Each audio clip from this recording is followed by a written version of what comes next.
Hello everyone, এমকে Bengali ক্লাসরুমে সবাইকে জানাই স্বাগত। আজকে আমি ভারতের জলবায়ু পৃষ্ঠা আর ৭৭ থেকে ৮২ পৃষ্ঠার সমস্ত প্রশ্ন উত্তরগুলো আলোচনা করেছি। তোমরা অবশ্যই ভিডিওটা শেষ পর্যন্ত দেখো এবং ভালো লাগলে লাইক কমেন্ট শেয়ার করতে কিন্তু ভুলো না। আর যারা আমার চ্যানেলে নতুন আছো তারা অবশ্যই চ্যানেলটি সাবস্ক্রাইব করে পাশে থেকো। তো চলো ভিডিওটা শুরু করা যাক। আজকে তোমাদেরকে পড়াবো ভারতীয় জলবায়ু। তো শুরু করি। ফার্স্ট প্রশ্ন, কর্কটক্রান্তি রেখার উপর যে কর্কটক্রান্তীয় রেখা দক্ষিণ ভারতের কোন জলবায়ু দেখতে পাওয়া যায়? কর্কটক্রান্তীয় রেখার উত্তরে উপক্রান্তীয় রেখা ও দক্ষিণক্রান্তীয় জলবায়ু দেখতে পাওয়া যায়। চরমভাবাপন্ন জলবায়ু কি? সমুদ্র থেকে দূরে ঠান্ডা বা গরম দুইই বেশি হয় বলে এই ধরনের জলবায়ুকে চরমভাবাপন্ন জলবায়ু বলে। সমুদ্র পৃষ্ঠ থেকে ভূমির উচ্চতা বাড়ার সাথে সাথে উষ্ণতা কমতে থাকে। সমভাবাপন্ন জলবায়ু কাকে বলে? সমুদ্রের কাছাকাছি অঞ্চলে সমুদ্রের প্রভাবে সারা বছর মাঝারি রকমের তাপমাত্রা থাকে, একে সমভাবাপন্ন জলবায়ু বলে।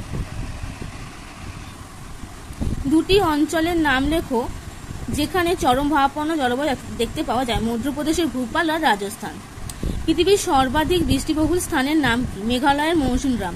পৃথিবীর বৃষ্টি বিরল স্থানের নাম কি? রাজস্থানের স্থর মরুভূমি। কালবৈশাখী বলতে কি বোঝো? কালবৈশাখী বলতে গরমকালে পশ্চিমবঙ্গে মাঝে মাঝে বিকেল বা সন্ধ্যার দিকে প্রচণ্ড বজ্রবিদ্যুৎ সহ ঝড় বৃষ্টি হয়, একে কালবৈশাখী বলে। লু কাকে বলে? লু বলতে বোঝায় অত্যাধিক শুষ্ক উষ্ণ বায়ু, যা মূলত গরমকালে বিহার ও উত্তরপ্রদেশ সহ উত্তর ভারতের অনেক অংশে দিনের বেলায় দেখা যায়। আঁধি বলতে কি বোঝো? আঁধি বলতে বোঝায় প্রচণ্ড ধূলিঝড়। গরমকালে তাপমাত্রা থাকে 50 ডিগ্রি সেলসিয়াস উপরে উঠে গেলে পশ্চিম ভারতে তখন এই তাপমাত্রার প্রভাবের সাথে প্রচণ্ড ধূলিঝড় সৃষ্টি হয়, একে আঁধি বলে। কোন মাস নিয়ে গ্রীষ্মকাল হয়? মার্চ থেকে মে মাস নিয়ে গ্রীষ্মকাল হয়। একটি বৃষ্টিচ্ছায় অঞ্চলের নাম লেখো। পশ্চিমঘাট পর্বতমালা। মৌসুমী বায়ুর আগমনকাল ও প্রত্যাবর্তনকাল লেখো। আগমনকাল বর্ষাকাল এবং প্রত্যাবর্তনকাল শরৎকাল। বৃষ্টিচ্ছায় অঞ্চল কাকে বলে? আরব সাগর থেকে দক্ষিণ পশ্চিম মৌসুমী বায়ু ভারতে প্রবেশ করলে পশ্চিমঘাট পর্বতের পশ্চিম ঢালে প্রচুর বৃষ্টিপাত ঘটায়। পশ্চিমঘাট পর্বতের পূর্ব ঢালে এসে পৌঁছালে জলীয় বাষ্প কমে যাওয়ার জন্য এই জলবায়ুর প্রভাবে বৃষ্টি কমে যায়, একে বৃষ্টিচ্ছায় অঞ্চল বলে। কোথায় বছরে দুবার বৃষ্টিপাত হয়? তামিলনাড়ু রাজ্যের করমণ্ডল উপকূলে। ভারতের কৃষিকাজ ও অর্থনীতিতে অনেকটা কোন বায়ুর উপর নির্ভরশীল? মৌসুমী বায়ুর উপর। পশ্চিমী ঝঞ্ঝা কি? শীতকালে মাঝে মাঝে 2-4 দিন একটানা আকাশ মেঘলা থাকে ও ঝিরঝির বৃষ্টি হয়, একে পশ্চিমী ঝঞ্ঝা বলে।